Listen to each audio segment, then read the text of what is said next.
ታሲያደርጉ ነበርና ሚኬላንድ ኮንዶሚኒየም ብሎክ 13 አካባቢ ያጋጠመው አደጋ በእርግጥ የመሬት መሰንጠቅ አደጋ ነው ብለን መውሰድ እንችላለን? ምን ተመለከቱ?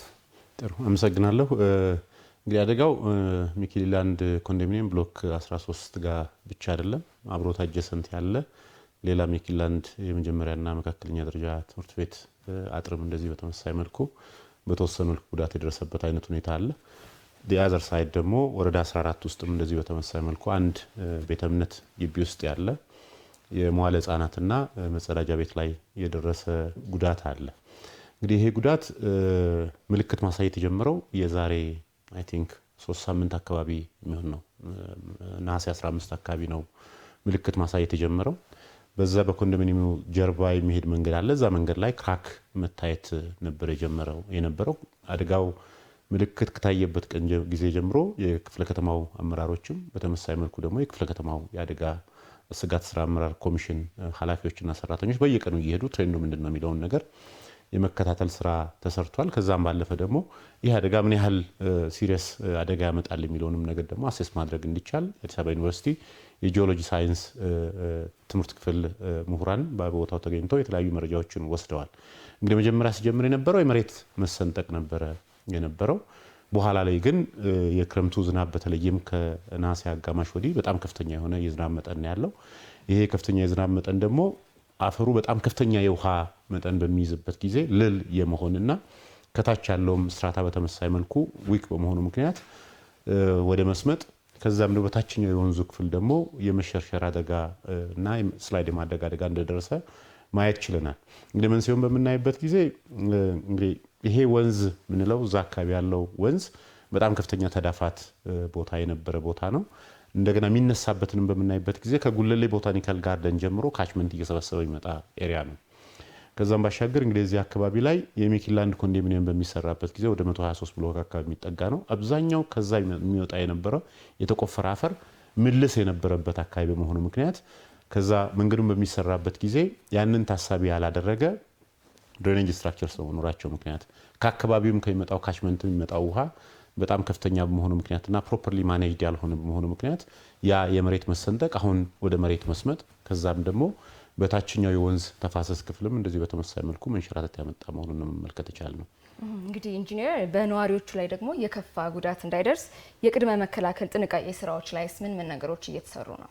እንግዲህ ክረምቱ ከመምጣቱ ጋር ተያይዞ በዚህ ቦታ ብቻ ሳይሆን ኦቨርኦል በከተማው ላይ ወደ 378 አካባቢ የሚጠጉ ለአደጋ ተጋላጭ የሆኑ ቦታዎችን የመለየት ስራ ሰርተናል። ክረምቱ ሳይገባ ፊት አጋላጭ ሊሆኑ የሚችሉ ሁኔታዎችን በመለየት የማቅለያ ስራዎችን ሰርተናል። ከነዚህ ውስጥ አንዱ ፕሮፐር ድሬኔጅ እንዲኖር የማድረግ ነው።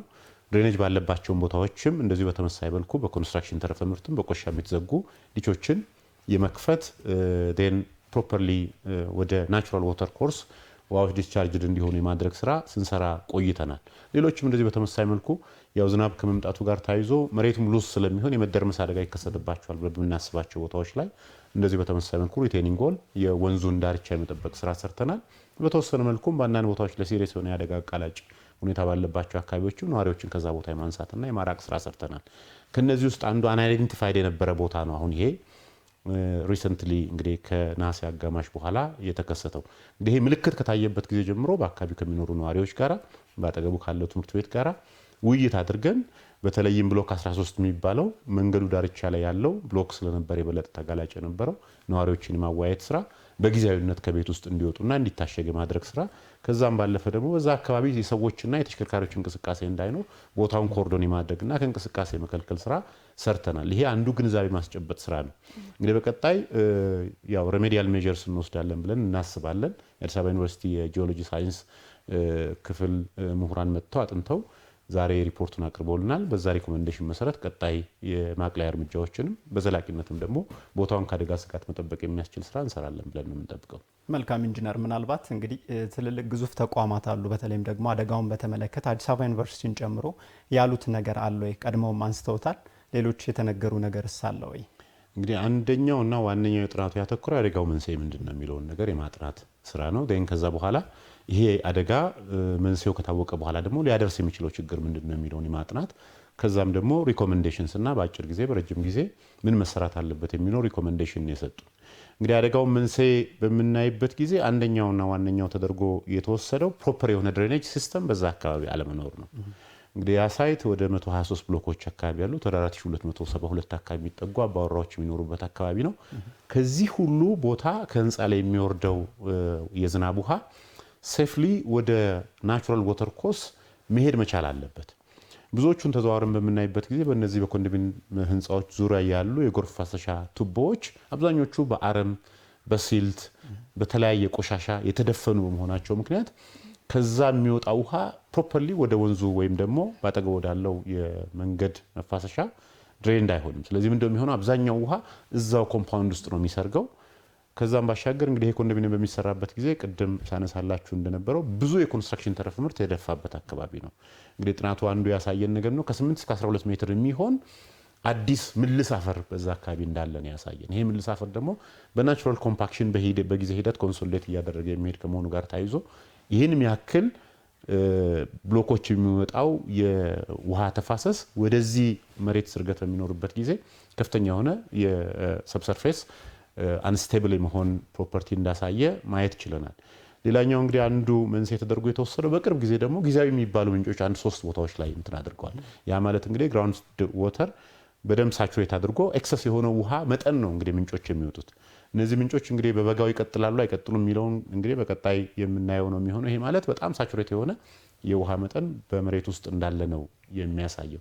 ከዛም ባለፈ እንግዲህ በእነዚህ አካባቢዎች ላይ የነበሩ የኮንስትራክሽን አክቲቪቲስም በተመሳሳይ መልኩ ናቹራሊ የነበረውን ቤድሮክም በተመሳሳይ መልኩ አንስቴብል ያደረጉት በመሆኑ ምክንያት ይሄ የአደጋ መንስኤ እንደተከሰተ አንዱ አይደንቲፋይ አድርገናል። እንግዲህ በዘላቂነት አንዱ የሰጡን ሪኮሜንዴሽን ምንድን ነው?